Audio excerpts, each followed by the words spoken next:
Well, it's almost time to leave Loftus Versfeld. It was some game here a couple of hours ago.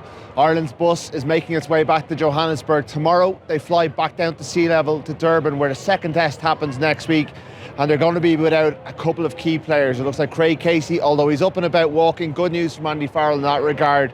He probably won't play next week. Dan Sheehan, he's got a knee issue that's likely to keep him out. Ronan Kelleher probably will come in and start. Ireland pretty deep in hooker, but I mean, we saw with that offload before the Jamie Osborne try how good a player he is, so he'll be a huge loss. Robbie Henshaw, there'll be doubts over him. Jamie Osborne came off with a groin injury, although he should be okay to play. Andy Farrell, very disappointed with the team's performance, it must be said. He felt that they were off in that first half, that they didn't deliver to their own standards, and he was proud of how they stayed in the fight. But then he was also frustrated by a couple of key refereeing decisions and the PMO intervening to rule out James Lowe's try for a fairly dubious ruck offence against Ronan Kelleher. One of those rucks where he could have given anything because there was so much going on. Then he adjudged that James Lowe's foot was not in touch when he played the ball backwards, and Cheslin Colby pounced with such brilliant opportunism.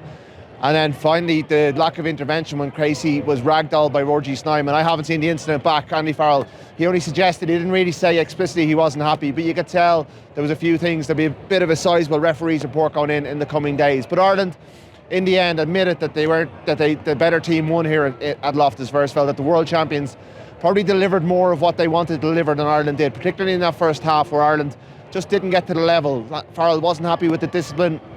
He thought they improved after half-time, and I think when Gary Ringrose came in, the midfield looked more balanced. They looked better able to coach with South Africa's wide defence.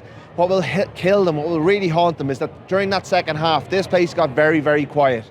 They got into areas where they had a chance to hurt the Springboks, and they weren't accurate enough.